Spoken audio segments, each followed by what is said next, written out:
প্রিয় ময়মনসিংহবাসী, আওয়াজ করে গলা ছেড়ে দিয়ে আমার সাথে পড়ুন, রব্বানা লাকাল হামদ হামদান কাসীরান তাইয়্যিবান মুবারাকান ফি ইয়া রাব্বি লাকাল হামদু কামা ইয়ানবাগি লিজালালি ওয়াজহিকা ওয়া আযীমি সুলতানিকা লাকাল হামদু বিল ঈমান লাকাল হামদু বিল ইসলাম লাকাল হামদু বিল কোরআন। আল্লাহর দরবারে লাখো কোটি শুকর এবং সুজুদ যে আল্লাহ তাআলা আজকে আমাদেরকে এরকম পবিত্র একটি সময়ে, পবিত্র দিনে, লাইলাতুন নিসফে মিন শাবানের রাত্রি আমরা গত রাত কাটিয়েছি। আজকের এই বরকতময় দিনে জোহরের সালাত আদায় শেষে ময়মনসিংহের ঐতিহাসিক সার্কিট হাউস মাঠে আমরা একত্রিত হয়েছি। আল ইসলাম ট্রাস্টের উদ্যোগে আজকের এই বিশাল ঐতিহাসিক তাফসিরুল কোরআনের প্রোগ্রাম থেকে আমি আপনাদের সবাইকে, যারা এখানে বসে আমাদের আলোচনা শুনছেন আর যারা অনলাইনে আমাদের সাথে কানেক্ট হয়েছেন কিংবা পরবর্তীতে যুক্ত হবেন, সবাইকে জানাচ্ছি আন্তরিক শুভেচ্ছা এবং মোবারকবাদ।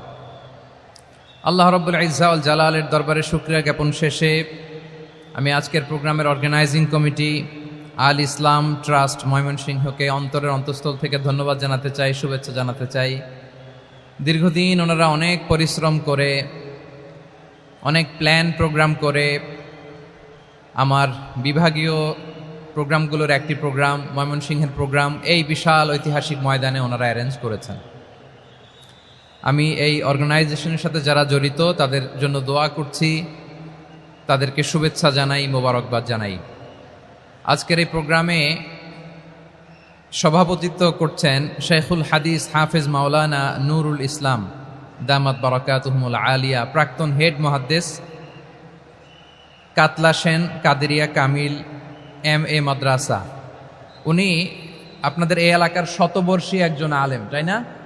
মাশাআল্লাহ। আমি এসে সালাম দিলাম, কথা জিজ্ঞেস করলাম, বয়সের ভারে হয়তো চিনতে পারছেন না, বুঝতে পারছেন না, কিন্তু তারপরেও এরকম শতবর্ষী ওলামায়ে কেরাম, তারা আমাদের জন্য রহমত, ঠিক কিনা বলেন? আলহামদুলিল্লাহ, উনি আজকের প্রোগ্রামের সভাপতির আসন অলঙ্কৃত করেছেন, আমরা অত্যন্ত খুশি হয়েছি। আজকের এই প্রোগ্রামে উপস্থিত আছেন ময়মনসিংহ জেলা শহরের বিভিন্ন পর্যায়ের ব্যবসায়ী ভাইয়েরা, চাকরিজীবী ভাইয়েরা, শ্রমজীবী ভাইয়েরা, ছাত্র বন্ধুরা, পর্দার আড়ালে মহিলা প্যান্ডেলে অবস্থানরত আমার মায়েরা এবং বোনেরা, আইন শৃঙ্খলা বাহিনী পুরো জেলা শহর সিকিউরিটি প্রোটোকল দিয়ে ঘিরে রেখেছে, আমি দেখলাম। মাশাআল্লাহ, আমি মুগ্ধ হয়েছি। এখানে জয়েন্ট ভেঞ্চারে সিকিউরিটি প্রোটোকল কাজ করেছে। আমি নামার পরেই দেখলাম ওখানে ফায়ার সার্ভিসের সদস্যরা আছেন, পুলিশ বাহিনী, বিজিবি দেখলাম, আমার র্যাবের ভাইয়েরা, তারপর বিভিন্ন পেশার আইন শৃঙ্খলায় নিয়োজিত ভাইয়েরা এবং ভলান্টিয়ার্সদের তো আলাদা পোশাকে আছে মাশাআল্লাহ। সাংবাদিক বন্ধুরা, মিডিয়া কর্মী, ইউটিউবার্স, আমি সবাইকে আবারও শুভেচ্ছা জানিয়ে শুরু করতে চাই। আজকের প্রোগ্রামটা আমার খুবই ভালো লেগেছে, যেটা খুব ইনক্লুসিভ একটা প্রোগ্রাম আমার কাছে মনে হয়েছে। সব জায়গায় আমি বলি যে দল মত নির্বিশেষে কোরআনের প্রোগ্রাম এটা সবার প্রোগ্রাম, ঠিক কিনা বলেন? আমি খুশি হয়েছি যে আমাদের বিএনপির প্রিন্স ভাই ওনার পুরো টিম নিয়ে, জেলা বিএনপির টিম নিয়ে আমাদেরকে ফুল দিয়ে বরণ করেছেন। আমাদের সকলের প্রিয় আকন্দ ভাই বাংলাদেশ জামাত ইসলামের পক্ষ থেকে পুরো টিম নিয়ে ফুল দিয়ে বরণ করেছেন। তার চেয়ে অবাক করা বিষয়, বৈষম্য বিরোধী ছাত্র আন্দোলনের ভাইয়েরা, প্রতিনিধিরা, তারাও এসে ফুল দিয়ে আমাদেরকে বরণ করেছেন। তার মানে ময়মনসিংহের এই স্টেজ হয়ে গেছে পুরো বাংলাদেশ, ঠিক কিনা বলেন? আমরা এরকম বাংলাদেশ চাই কি চাই না? যেখানে ভেদাভেদ থাকবে না, মারামারি থাকবে না, এক ডাকে আমরা একত্রিত হব। সবার আগে দেশ, আওয়াজ করে বলেন, সবার আগে কি? দেশের প্রশ্নে আমরা ঐক্যবদ্ধ। এই যে 24-এর ছাত্র নাগরিক অভ্যুত্থান, এরপরেও যদি আমরা একত্রিত হতে না পারি, এটা আমাদের জন্য আফসোসের। সো এই যে অন্তর্ভুক্তিমূলক, ইনক্লুসিভ, দলমত নির্বিশেষে আপনারা সবাই আজকের স্টেজে একত্রিত হয়েছেন, আমি খুব খুশি হয়েছি। আমি সবার জন্য প্রাণ ঢালা দোয়া এবং অভিনন্দন জানাচ্ছি।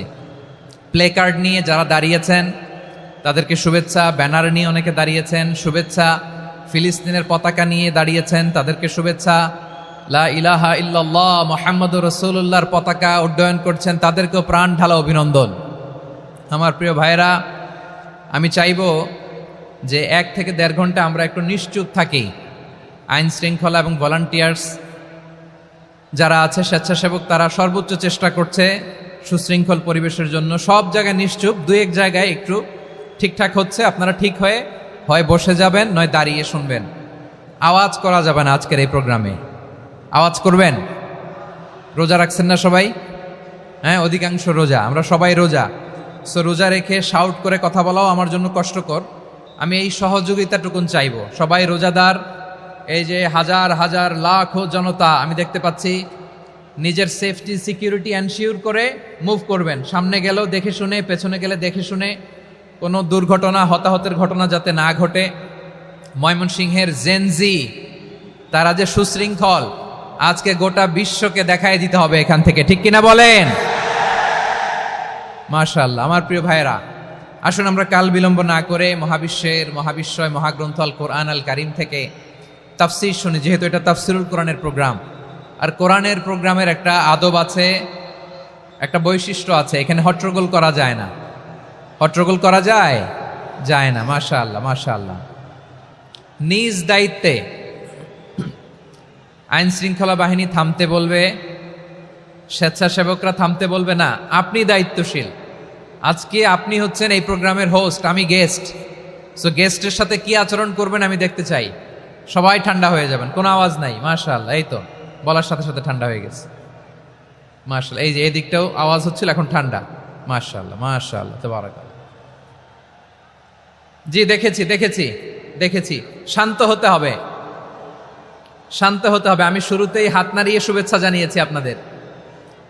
একটু পরপর হাত নাড়ালে আলোচনায় ব্যাঘাত ঘটবে। আমরা একটু নীরব হয়ে বসি, কয়েকটা জরুরি কথা শেয়ার করবার আছে আপনাদের সাথে। এই বার্তাগুলো আমরা আজকে নিয়ে যাব। যখন আওয়াজ করতে বলবো, বাঘের বাচ্চার মতো, সিংহ শার্দুলের মতো গর্জন করে আওয়াজ করতে হবে। আর যখন নিশ্চুপ থাকতে বলবো, পিন পতন নীরবতা, কিপ সাইলেন্ট। একেবারে এই তো। মাশাআল্লাহ, মাশাআল্লাহ, very good, I love it, I like it, the Gen Z of Mymensingh. মাশাআল্লাহ, মাশাআল্লাহ। আমার প্রিয় ভাইয়েরা, আমি আজকে এই চমৎকার দুপুরে সূরাতুল আহজাবের 35 নম্বর আয়াত তেলাওয়াত করেছি। কত নম্বর আয়াত? আপনারা আমার দিকে তাকান। আপনাদের মাথার উপরে ড্রোন গেলে ওইটা নিয়ে ব্যস্ত হওয়ার দরকার নেই। আমার দিকে তাকান, 1 to 1, ব্রেন টু ব্রেন, আমার দিকে তাকান। সূরা আহজাবের 35 নম্বর আয়াত। আওয়াজ করে সবাই বলেন তো, কয় নম্বর আয়াত? 35 নম্বর আয়াত। এই আয়াতে আল্লাহ তাআলা তার প্রিয় বান্দাদের 10টি বৈশিষ্ট্যের কথা বলেছেন। কয়টি? আজকে এই 10টি বৈশিষ্ট্য নিয়ে আমরা আলোচনা করব। আল্লাহ তাআলা কাদেরকে পছন্দ করেন? আমরা আল্লাহ তাআলার প্রিয় ভাজন, প্রিয় বান্দা হতে চাই কি চাই না? বলেন তো। চাই। এবং যাদের মধ্যে এই 10টি বৈশিষ্ট্য থাকবে, তাদের জন্য আল্লাহ তাআলা ক্ষমা এবং মহা প্রতিদানের ব্যবস্থা রেখেছেন। এই 10টি গুণ যাদের মধ্যে থাকবে, তাদের জন্য আল্লাহ তাআলা ক্ষমা এবং মহা প্রতিদানের ঘোষণা দিয়েছেন। সুবহানাল্লাহ বলেন। এবং এই 10টি বৈশিষ্ট্যের মধ্যে ইসলামের মৌলিক যে মূল্যবোধগুলো, মোরালিটি, এথিক্স, এগুলো চলে এসেছে।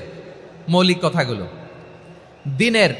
দিন ইসলামের প্রায় সকল অনুষঙ্গের সমাবেশ ঘটেছে এই আয়াতে। এবং এই আয়াতে পুরুষের পাশাপাশি নারীদেরকেও আল্লাহ তাআলা স্পেশাল গুরুত্ব দিয়েছেন। সুবহানাল্লাহ পড়বেন না? Gender equality in terms of getting rewards, প্রতিদান বা সওয়াব পাওয়ার দিক থেকে ইসলামে নারী পুরুষ সমান। অনেকে বলে ইসলাম নারীদেরকে ঠকিয়েছে, নারী পুরুষ নাকি সমান না। অনেক নারীবাদীরা বলেন, আমি প্রিয় বোনদের বলবো, এই আয়াতের দিকে তাকান, সূরা আহজাবের 35 নম্বর আয়াতের দিকে তাকান। এই আয়াতে নারী পুরুষ সমান। সুবহানাল্লাহ বলেন তো সবাই। Gender equality in terms of getting reward, নেক কাজ করলে সওয়াব পাওয়ার ক্ষেত্রে পুরুষ যেমন, নারীও তেমন। আল্লাহু আকবার। দান করলে পুরুষের যেমন সওয়াব, নারীরও তেমন সওয়াব। রোজা রাখলে পুরুষের যেমন সওয়াব, নারীরও তেমন সওয়াব। নাকি পুরুষ রোজা রাখলে বেশি সওয়াব, নারী রোজা রাখলে কম সওয়াব? হ্যাঁ, ব্যাপারটা কি এরকম? আওয়াজ করে বলেন ময়মনসিংহ, ব্যাপারটা কি এরকম? না, ইকুয়াল। নেক কাজের সওয়াব বা প্রতিদান পাওয়ার দিক থেকে সবাই সমান, নারী কিংবা পুরুষ কোনো পার্থক্য নাই।